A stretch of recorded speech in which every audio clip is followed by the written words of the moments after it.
Subscribe our channel True Point Facts and press the bell icon for latest update. गार के अंदर दोनों diverse फंस चुके थे। एग्जिट के रास्ते पर मलबा गिर चुका था। विजिबिलिटी इतनी थी कि उनको अपने हाथ भी सही से नजर नहीं आ रहे थे और अब इन दोनों के पास सिर्फ चंद मिनट का ऑक्सीजन बचा था। इतने में एक डाइवर ऑल्टरनेट रास्ता ढूंढने के लिए वापस पीछे गया और दूसरा वहीं मलबे के पास ही रुका रहा। 5 मिनटों के बाद जब वो वापस आया तो जो उसने देखा वो वाकई नाकाबिले यकीन मंजर था।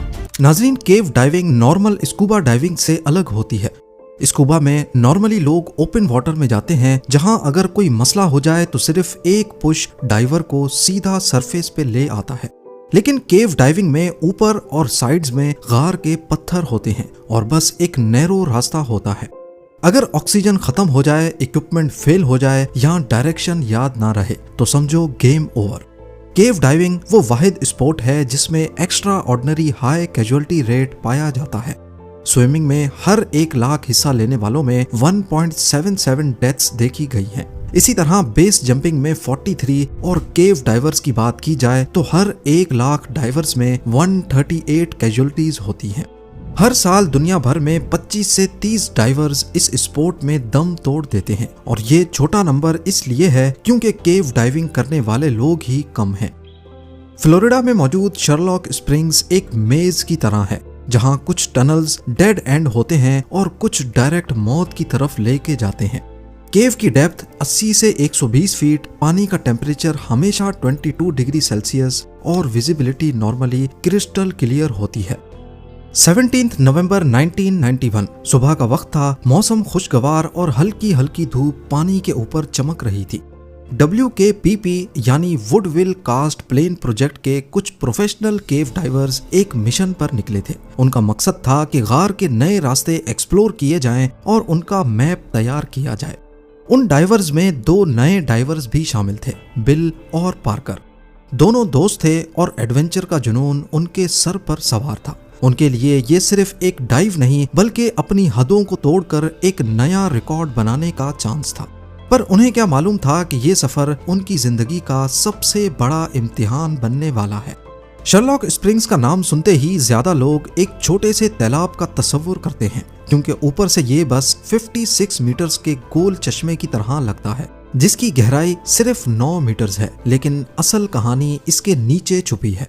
एक ऐसा लाइमस्टोन केव सिस्टम जो 91 मीटर्स तक डीप है। टनल्स, चेम्बर्स और अंदर के रास्ते इंसान को एक और दुनिया का एहसास दिलाते हैं। ये केव वकुला केव सिस्टम का हिस्सा है जो दुनिया के सबसे बड़े अंडर वाटर केव नेटवर्क्स में से एक माना जाता है। एंट्रेंस से शुरू होता है एक तंग रास्ता जिसे स्कार्स रिस्ट्रिक्शन जोन कहा जाता है। ये इतनी तंग है कि एक वक्त में सिर्फ एक डाइवर ही निकल सकता है और साथ ही इतना नैरो भी कि यहाँ से गुजरते वक्त डाइवर के कंधे और टैंक पत्थर से टकराते हैं। लेकिन जैसे ही ये जोन खत्म होता है सामने एक शानदार मंजर खुलता है, बिल्कुल ऐसा जैसे समंदर के अंदर कोई हाईवे टनल बना हो। ये जगह खूबसूरत भी है और खतरनाक भी।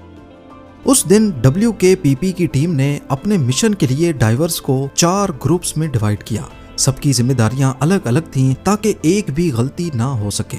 सबसे पहला ग्रुप वो था जो गार के एंट्रेंस के पास सरफेस पे रुका था। उनका काम था पूरे मिशन को मॉनिटर करना, टाइम नोट करना और इमरजेंसी के वक्त फौरन रिस्पॉन्ड करना। ये टीम ऊपर एक सेफ्टी लाइन की तरह काम कर रही थी। दूसरा ग्रुप उन डाइवर्स पर मुश्तमिल था जिन्होंने डीकम्प्रेशन टैंक्स को ठीक जगहों पर रखना था। ये सिलेंडर्स उन जगहों पर लटकाए गए जहां से डाइवर्स को वापस आते हुए सांस लेने के लिए एक्स्ट्रा ऑक्सीजन मिल सके। ये काम इस मिशन का बैकबोन था क्योंकि बिना डीकम्प्रेशन स्टॉप्स के कोई डाइवर जिंदा वापस नहीं आ सकता। तीसरा ग्रुप लाइन और सेफ्टी चेक्स का जिम्मा संभाल रहा था। वो गाइडलाइन को ठीक से फिक्स करते, एक्स्ट्रा बैकअप देते और इंश्योर करते कि आगे जाने वाली टीम को साफ और महफूज रास्ता मिले। और चौथी टीम थी एक्सप्लोरर्स की, यानी बिल और पार्कर की टीम, जिनको असल में केव को एक्सप्लोर करना था। सुबह 10 बजे के करीब सारी टीम पानी में उतर गई। बिल और पार्कर ने अपने स्कूटर्स और टैंक्स चेक किए, फिर छोटी सी दुआ की और गार की गहराई में घुस गए। 20 मीटर नीचे उनकी मुलाकात जॉर्ज से हुई जो डीकम्प्रेशन टीम का हिस्सा था। थोड़ा आगे जाकर वो स्कार्स रिस्ट्रिक्शन जोन के पास पहुंच गए। अपनी बुयंसी एडजस्ट करते हुए स्कूटर्स की मदद से वो आगे बढ़ते रहे।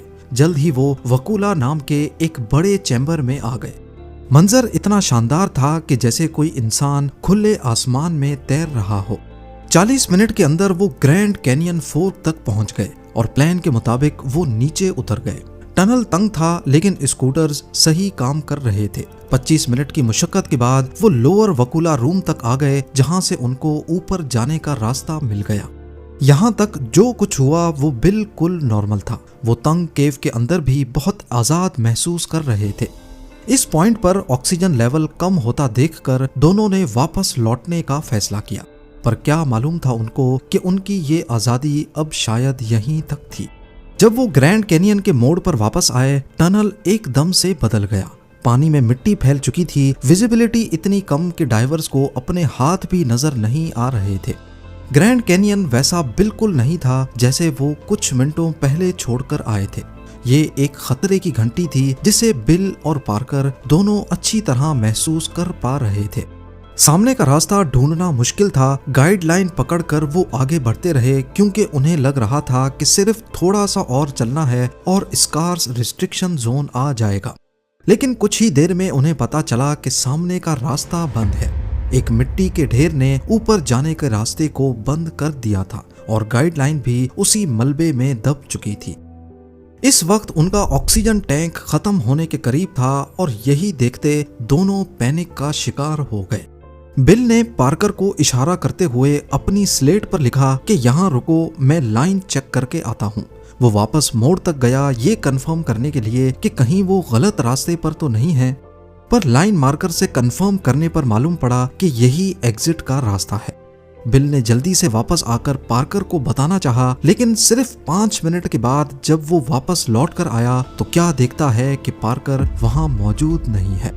अंधेरी गार में बिल अब खौफजदा हो चुका था।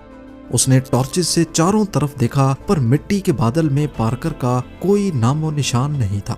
तभी उसने महसूस किया कि मिट्टी के ढेर से हल्का सा पानी बह रहा है। उसे लगा कि शायद पार्कर वहीं से घुसकर दूसरी तरफ चला गया होगा, पर अब ज्यादा सोचने का वक्त नहीं था क्योंकि ऑक्सीजन लेवल अनकरीब खत्म होने वाला था। उसने खुद मिट्टी खोदना शुरू कर दी। हर सेकंड ऐसा लगता था जैसे मौत उसके करीब आ रही है। मिट्टी का हिस्सा सिर्फ 2 मीटर लंबा था, लेकिन बिल के लिए वो मीलों का सफर बन गया। आखिरकार वो जगह बनाकर अंदर घुसने में कामयाब हो गया। टनल अब ऊपर की तरफ मुड़ रहा था। बिल ने देखा कि गाइडलाइन से एक रेगुलेटर लटक रहा है, लेकिन उसने इग्नोर किया क्योंकि उसका अपना ऑक्सीजन खत्म हो रहा था। वो बस सांस रोककर आगे बढ़ता रहा। आखिरकार वो 30 मीटर की गहराई पर डीकंप्रेशन स्टेशन तक पहुंच गया और बोतल से ऑक्सीजन लेकर एक गहरी सांस भरी। उसने सोचा कि अब सब ठीक हो जाएगा, लेकिन फिर उसकी नजर पड़ी पार्कर की ऑक्सीजन बोतल पर जो बिल्कुल अनटच्ड लटकी हुई थी। मतलब पार्कर यहाँ नहीं आया था। अगर पार्कर मलबे और मिट्टी के ढेर के पास भी नहीं था और ऊपर भी नहीं आया तो आखिर वो गया तो गया कहाँ। बिल का दिल अब टूट सा गया था। उसको फीलिंग आने लगी कि शायद उसका दोस्त अब जिंदा नहीं है।